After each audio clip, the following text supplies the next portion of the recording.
students, welcome to the CBSE Pathshala powered by Vision Point Private Limited. My name is Ritesh, I'm your English coach और आज हम लोग start करेंगे poem 1।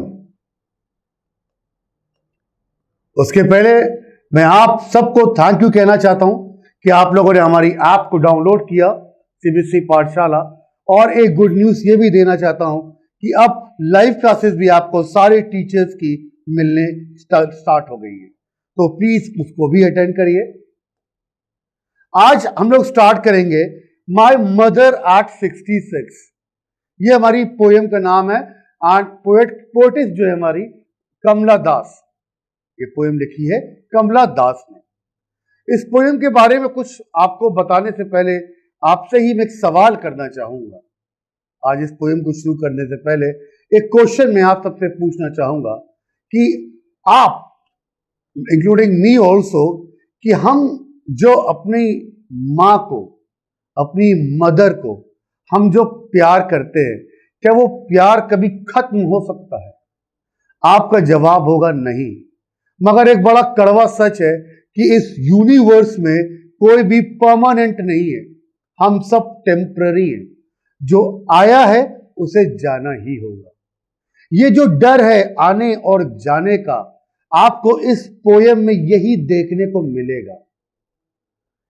जो poet है हमारी कमला दास, वो जब अपनी मदर के साथ एयरपोर्ट जा रही होती है तो अपनी मदर को देखती कि वो मेरी माँ कितनी बूढ़ी हो गई है, क्या मैं जब कभी दोबारा आऊंगी तो क्या ये जिंदा मुझको मिलेंगी? तो वो जो डर है, तो ये डर आपके अंदर भी है, ये डर मेरे अंदर भी है। तो माय डियर स्टूडेंट्स, मेरे प्यारे बच्चों, हम उस डर में ना जिए और आज से ही अपनी मदर को लव, रिस्पेक्ट, केयर करना शुरू कर दें, ताकि वो जो फीलिंग है पेन की, सैडनेस की, लोनलीनेस की, वो कभी हमारे अंदर डेवलप ही ना हो। हमारी माँ जब तक जिंदा रहे, हम तब तक उनको बिल्कुल एक ऐसी लाइफ दे, उनकी ऐसी केयर करें जो मतलब अनबिलीवेबल हो। और सबसे पहली केयर बच्चों आपके माउथ से स्टार्ट होती है। प्यार से बोलें, अच्छे से बोलें। सबसे इंपॉर्टेंट, एक मदर को आपसे रिटर्न में कुछ भी नहीं चाहिए, उसे बस चाहिए रिस्पेक्ट, इज्जत। आप बस इसका जरूर ख्याल रखिएगा। अब मैं ये पोएम स्टार्ट करता हूं आपकी एनसीईआरटी की फ्लेमिंगो बुक की फर्स्ट पोएम है, जिसका नाम है माय मदर एट 66 बाय कमला दास। अब सबसे पहले इस पोएम को स्टार्ट करने से पहले यहां पे कोटेशन है वायला शिपमैन का। वायला शिपमैन कहते हैं, a mother's and daughter's love is never separated. एक बेटी और मां का जो प्यार है वो कभी अलग नहीं हो सकता, और ये सच है।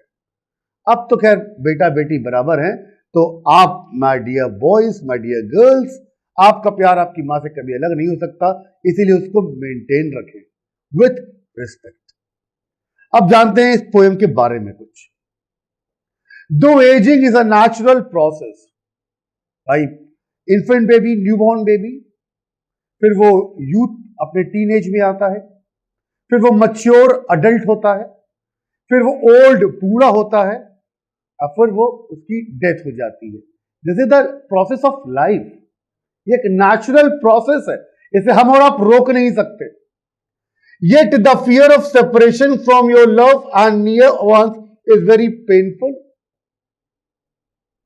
जबकि हम सबको मालूम है कि जो इंसान पैदा हुआ वो एक दिन बूढ़ा भी होगा, मगर जब वो बूढ़ा होता है तो हमारे अंदर किस चीज का डर सताने लगता है, हम कहीं खो ना दें, और जाना तो खैर सभी को है। तो ये जो पेन है, यही आपको इस पोएम में देखने को मिलेगा, एक डॉटर का, एक बेटी का।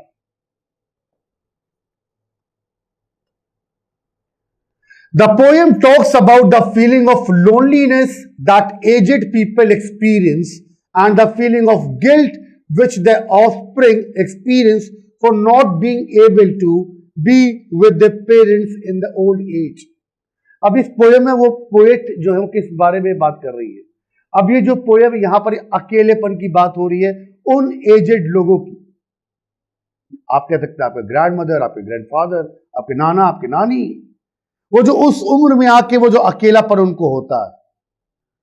And feeling of guilt with the offspring experience, मतलब जब यहां पर जिसकी बात हो रही है, अब आप है, अब आप खुद एक मैच्योर हैं, आप बड़े हैं, अब अडल्ट हैं, और फिर भी आपकी जो माँ है, वो आपके फादर है, वो धीरे धीरे बूढ़े हो रहे हैं, आपको उनके जाने का दुख है। और सोचिए उनके बारे में, वो भी तो अपने मदर फादर खो चुके, उन्हें कितना दुख हुआ हो, दुख में होंगे वो। तो हमें उनके साथ रहना है, उनको प्यार देना है, उनको इज्जत देनी है।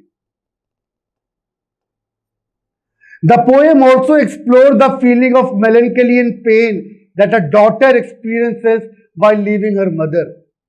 इस पोएम में आपको दर्द यह भी दिखाई देगा, जब एक बेटी अपनी मां को छोड़ के जा रही होती है तो उसे कितना पेन होता है, कितना दर्द होता है। All by herself at a ripe old age, और वो भी तब जब वो लड़की खुद मैच्योर है, कोई छोटी सी बच्ची नहीं है, एक मैच्योर लड़की को, लेडी को।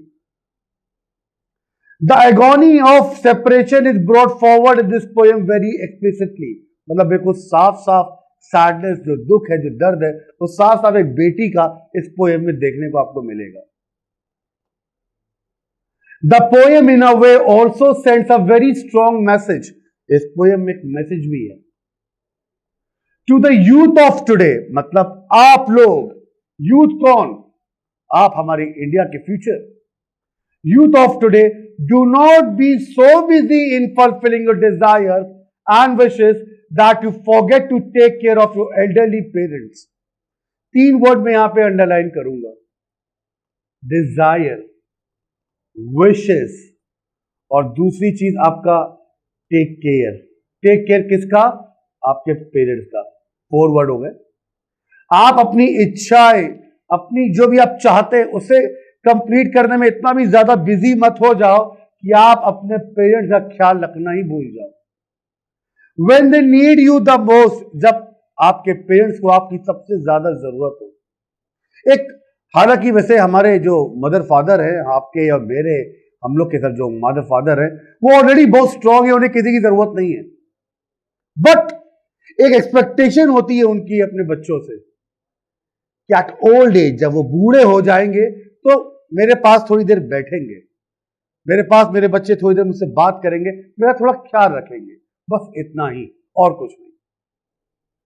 Eight time situation can be binding, but one should never forget to show one's love, affection and concern for one's parents.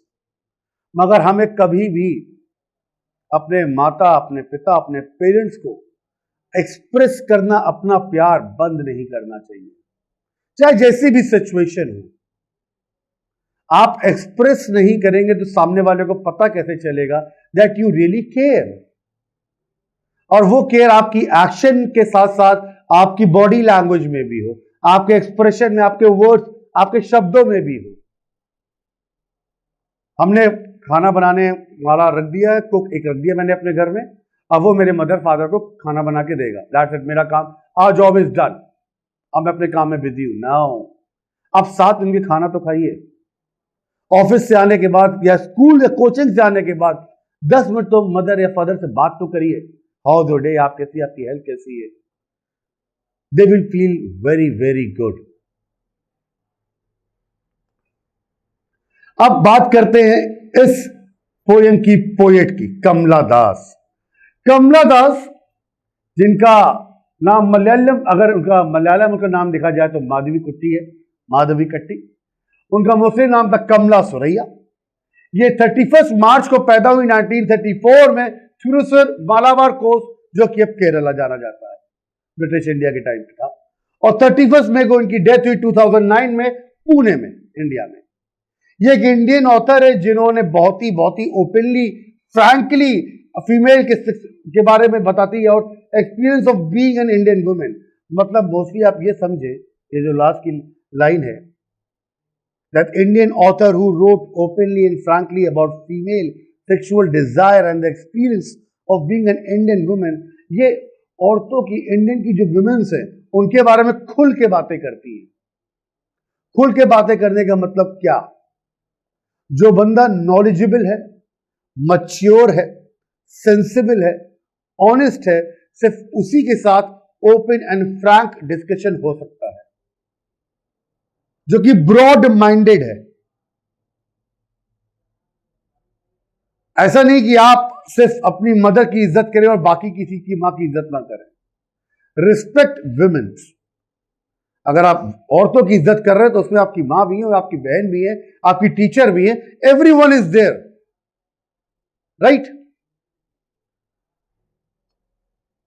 अब इस पोएम को स्टार्ट करने से पहले, एक्सप्लेन करने से पहले, मैं आपको भी आगे इस पोएम को एक्सप्लेन भी करूंगा, मगर पहले मैं आपको इसकी एक शॉर्ट समरी देना चाहता हूं ताकि आप समझ जाए ये पोएम एग्जैक्टली है क्या।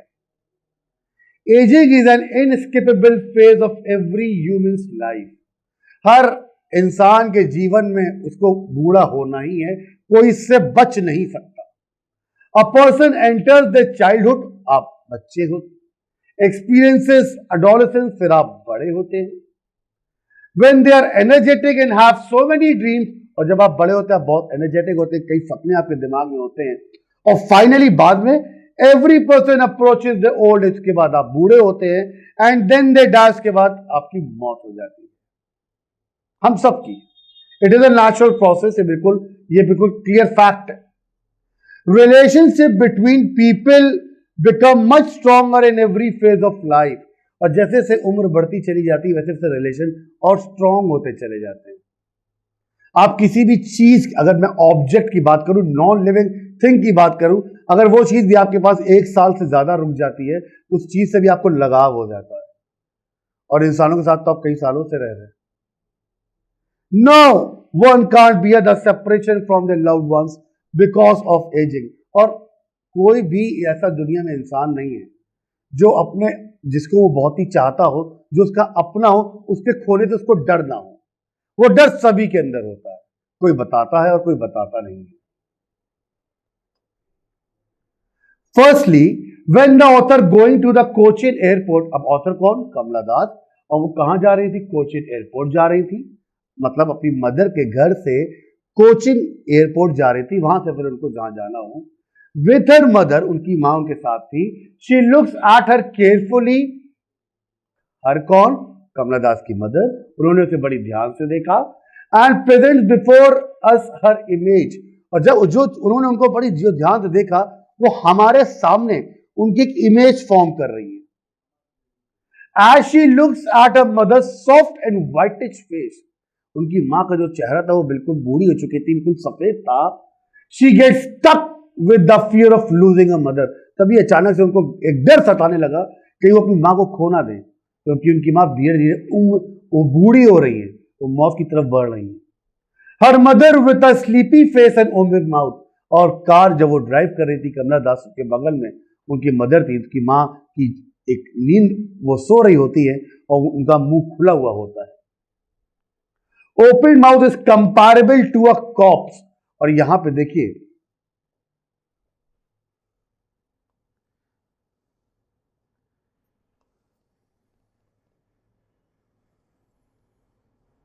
आप सभी ने डेड बॉडी देखी होगी, मोस्टली डेड बॉडीज का आपने देखा होगा, ऐसा लगता है कि वो इंसान सो रहा है, उसका हल्का सा मुंह खुला होता है। तो यहां पे जो उनकी मदर का जो सो रही थी, मुंह जो खुला हुआ था, उसको कंपेयर किया गया डेड बॉडी से। CORPSE का मतलब होता है dead body. Here the author shows love and affection in a relationship between a mother and a daughter. यहां पे ऑथर ने एक बेटी और एक मां का एक रिलेशनशिप दिखाया, very beautifully, very emotionally. The poet is hurt and sad and shifts our attention outside the car for driving out the undesirable feelings. जब पोएट अपनी मां को देख रही थी, वो देख रही थी उनकी मां कैसे एक डेड बॉडी की तरह सो रही है, वो कितनी बूढ़ी हो चुकी है, उन्हें उनकी मौत का डर सताने लगा। उस फीलिंग से अपने आप को हटाने के लिए वो बाहर देखने लगती है, कार के बाहर देखने लगती है। She changes her bad mood, अपने मूड को थोड़ा बदलने की कोशिश करती है। The scene from the window of the car is of rising life and energy, और बाहर का जो सीन था, आप भी जब ट्रैवल करते हैं तो आप क्या सीन देखते हैं? हाईवे के right side, left side, beautiful land with flowers, with plants, with trees, small children are playing, सब अपने घर के बाहर खेल रहे हैं। तो यहां पर राइजिंग लाइफ एंड एनर्जी वही है।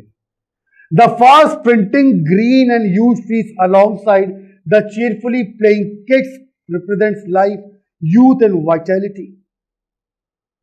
कार चल रही है, ऐसा लग रहा है जैसे पेड़ दौड़ रहे हैं, बच्चे अपने घर के बाहर खेल रहे हैं, full of life, full of energy के साथ।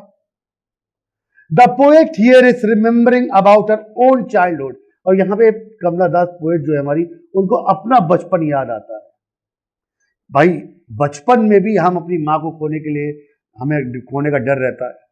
वहां पे हम उनके बारे में ये नहीं सोचते कि वो मर जाएंगी, बट हम इतने ज्यादा अटैच उनसे होते हैं कि उनके बगैर हम रह ही नहीं पाते।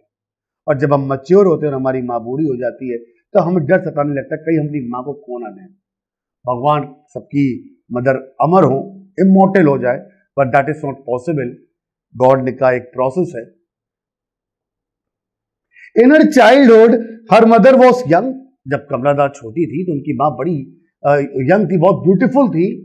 Whereas now her mother is surrounded by the fear of losing her life and that made her insecure and sad. मगर अब उनकी माँ बूढ़ी हो चुकी है, उनकी मौत कभी भी हो सकती है।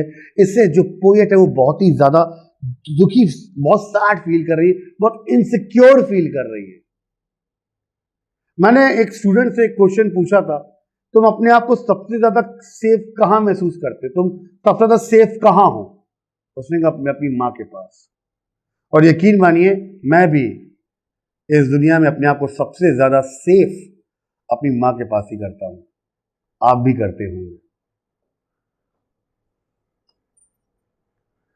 She reaches the airport to take her flight. अब पोएट कहां पहुंच जाती है? एयरपोर्ट पहुंच जाती है अपनी फ्लाइट लेने के लिए। It shows departure and parting which makes her sad. अब उन्होंने चेक इन किया, वो जब निकलने वाली थी एयरपोर्ट के अंदर, जब उनकी एंट्री हुई, अब उन्हें दुख की चीज का होने लगा, डिपार्चर जाने का, साथ साथ अपनी मां को खोने का। As she said goodbye to her mother, the image of old mother in the dusk of years strikes her. और जैसे ही उन्होंने फाइनल गुड बाय अपनी मां को बोला, तुरंत उनके दिमाग में फिर से वही इमेज, उनकी मां जो बूढ़ी थी, वो अब और जितनी वो बूढ़ी दिख रही थी उतनी बूढ़ी, एट दी उम्र उनकी एज भी उतनी ही थी, अब उनको फिर से वो डर सताने लगा। Here again a simile is comparable with a mother with a late night moon of the winters. अब यहां पे पोएटिक डिवाइस का यूज किया गया है, सिमिली का कंपेयर किया गया पोएट की मदर को late night moon of the winters. भाई ठंड की जो रात होती है बड़ी लंबी होती है, और मून जो होता है वो दिखता नहीं है। रीजन फॉग, कोहरा, उस वजह से नहीं दिखता। तो यहां पे भी पोएट की जो मदर है वो धीरे धीरे बूढ़ी होती जा रही है। The light of the moon is an obstacle by the fog and haze as she appears older now. और मून की लाइट हम तक क्यों नहीं पहुंच पाती? Due to fog. इसी तरीके से उनकी मदर जो कि अब यंग नहीं होगी, अब धीरे धीरे बूढ़ी होती जा रही है, उनकी अब वो कभी भी उनकी डेथ हो सकती है। यही तो डर था कमला दास हमारी पोएट को। The poet is now feeling the pain of getting separated because of living a mother. और ये जो हमारी जो पोएट है, इनको किस चीज का डर था? सेपरेशन का, अलग होने का, क्योंकि वो अपनी मां को छोड़कर जा रही थी। Her childhood fear of losing a loving mother now become so terrifying. बचपन में जिस चीज का उनको डर था अपनी मां को खोने का, बड़े होकर वो डर तो खतरनाक हो गया। नाउ हर मदर को die of old age any time unexpectedly. अब तो उनकी मां कभी भी मर सकती है, because she is very old. She is so sad that she starts crying story without control, but keeping a brave heart she hides her tears and start smiling. वो इतनी ज्यादा इमोशनल हो जाती है कि वो रोने लगती है, बट बहादुर बनती है और अपनी आंसुओं को कंट्रोल करती है और अपने चेहरे पे एक स्माइल लेके आती है क्योंकि वो अपनी मां को हर्ट नहीं करना चाहती थी। उनको रोता हुआ देखे कहीं उनकी मां ना रो दे, इसलिए। Thus, she offers her farewell to her old mother and keeps the hope of seeing her mother alive again. उसके बाद वो गुड बाय कहती है और इसी होप के साथ जाती है कि वो दोबारा जब आए तो उनकी मां उनको जिंदा मिले। She says, "See you soon." अम्मा, बड़ा इंपॉर्टेंट टाइम है। See you soon. अम्मा जल्दी मिलेंगे। She hides her tears and sorrow as she does not want to make a painful and emotional environment. वो अपना दुख, अपने आंसू को बिल्कुल कंट्रोल कर लेती। वो वहां का माहौल को बहुत ही ज्यादा इमोशनल नहीं करना चाहती थी। Moreover, she doesn't want her mother to cry and show her that she is enjoying her life. वो नहीं चाहती थी कि उनकी मां रोए। वो नहीं चाहती थी कि ऐसा लगे कि वो अपनी लाइफ बहुत एंजॉय कर रही है, ऐसा नहीं चाहती थी। She expects her mother to be happy and enjoy life just like her.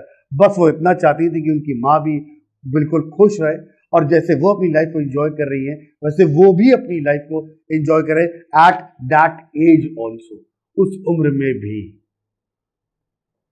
Alright, अब जो हम लोगों ने आज समरी पढ़ी उसका कंक्लूजन क्या निकला? To conclude, my mother at 66 summary revolve around the beautiful relationship between the poet and her mother. आपको क्या पता चला आज? आपको पोएट और उसकी मदर के बीच एक ब्यूटीफुल रिलेशन पता चला। The summary shows the theme of advancing as of the mother of the author and the fear of separation. उनकी मां की उम्र बढ़ना और ऑथर के मन में उनको खोने का डर आपको पता चला। This apparently start poem touches upon the theme of a beautiful bond between the mother and the daughter.